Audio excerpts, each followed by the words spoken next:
Hi, everybody. This is the final set of lessons for What is the Constitution by Patricia Brennan Demuth. Lesson 12, we're going to look at the last chapter, the Living Constitution, and we're going to start off by looking at the pictures, headings, etc. before we get into reading the text. So why don't you grab your book and why don't you grab your brain and let's get started. So again, we're previewing the chapter. Point of that is to get our brains ready before we read things. It helps you remember stuff, helps you learn better. We've been using a bunch of reading strategies. I'll just remind you that this last one, again, our reading strategy is if there are questions, you always want to look at those before you read the text. In this case, there are no questions. And so to help us guide our reading and our thinking, we're going to change the chapter title, The Living Constitution, into a question. In this case, I came up with, what does it mean to have a living constitution? It's alive? Because that just seems like a weird thing to say about a constitution, that it's alive, since it's on a piece of paper, right? All right, so let's take a look at this last chapter. Chapter 9, Living Constitution, that's the heading right there, and that's about it for that page. Not much else to remark on, so let's move on. Over here on pages 98 and 99, we have a couple of illustrations. On 98, this illustration has a caption. It says 13th Amendment. And so you can see also there's a picture there, or an illustration. It looks like it's a document of some kind. There's a quill pen and a bottle of ink next to it. And it looks like at the very top of this document, it appeared to say Congress of the United States of America, but I couldn't really make out any of this. Maybe you can, because I bet your eyes are better than mine.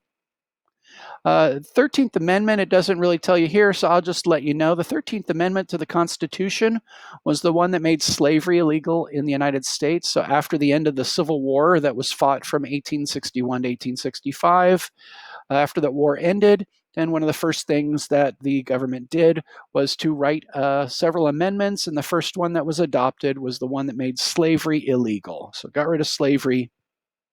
And on to page 99, and you can see this is a picture that has lots of things going on here. There's a whole bunch of people. They're wearing interesting clothing and some very impressive hats, but they are definitely not wearing the style of clothing that we've been seeing elsewhere in the book, clothes worn by the framers of the Constitution. You can see that these people are wearing look like dresses that go down to their ankles, and again, lots of fancy hats. You might notice they're also carrying all sorts of flags and banners. A couple flags here. This banner, Mr. President, how long must women wait? Something, something, liberty, votes for women, National American Women Suffrage, something or other.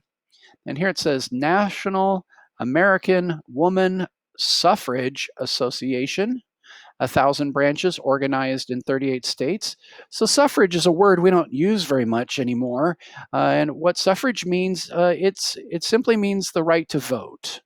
So in this case, this is probably a group of women maybe having a gathering or a parade or something back when women did not have the right to vote in the United States and were fighting very hard to try to get that right. Okay, on to the next page or pages. And you can see here we have a title, Women's Right to Vote.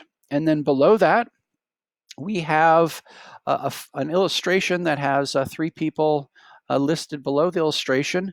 So this person presumably is Elizabeth Cady Stanton, and this person is Lucretia Mott, and this is Sojourner Truth. I recognize these figures from other things that I've read. I don't believe that there was ever a time where the three people posed together like this. So this is like three pictures that have been kind of pasted together. Even though they did live in a similar time, I'm not sure that they all ever gathered together like this for an illustration or a portrait of some kind. Because this page doesn't have the text, it doesn't have the font that's on the other pages, we know that this is something that's kind of separate and in addition to the other reading. So we'll go ahead and take a look at that right now. So you can go ahead and read with me, and we'll find out a little bit more about these people who are portrayed here. The fight for women's right to vote had started back in the mid-1800s. Leading the way were many activists: Elizabeth Cady Stanton, Lucretia Mott, Sojourner Truth, and Susan B. Anthony. The first Women's Rights Convention took place in Seneca Falls, New York in 1848. There was a written declaration modeled on the Declaration of Independence. It said that all men and women are created equal. Still, by 1910, so that's 62 years later, still by 1910, only 5 states had guaranteed women the right to vote. During World War I, from 1914 to 1918, hundreds of thousands of women joined the workforce for the first time to fill jobs left by men fighting overseas. Afterward, the fight for women's suffrage grew stronger. Suffrage means the right to vote in an election. Activists staged huge parades, marches, and pickets. At last, in 1919, Congress passed the 19th Amendment guaranteeing women the right to vote nationwide. It was approved in 1920.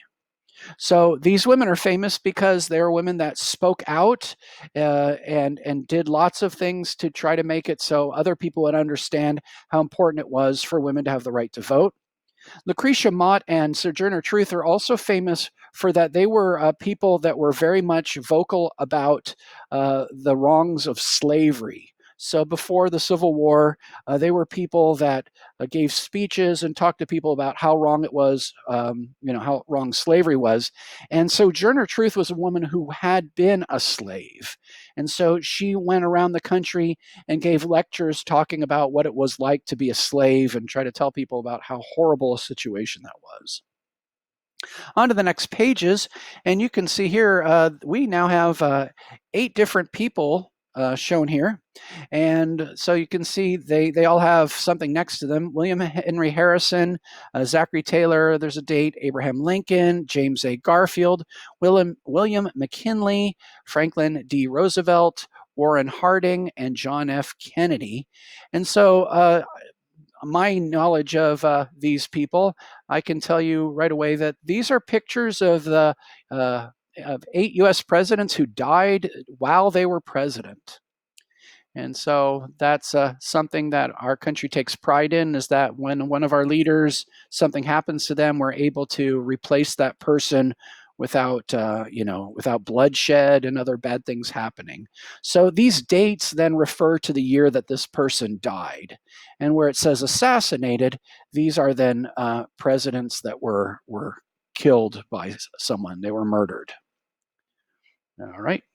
And on to the last 2 pages, 104 and 105, you can see over here on page 104, there is no caption, but you can kind of tell that we've got some people here and they're wearing modern day looking clothing.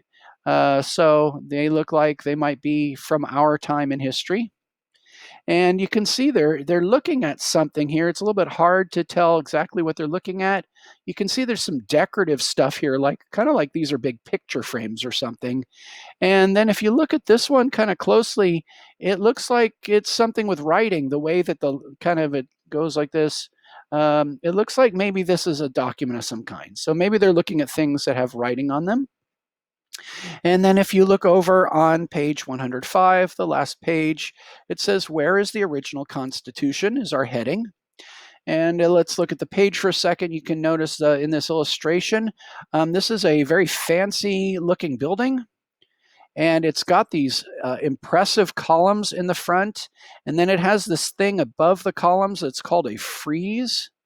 And a frieze is it's a kind of artwork that's often near the top of a wall or above columns like this, often on the front of government buildings in the United States and in other countries around the world. And so it's a building to, looks very official, that sort of thing.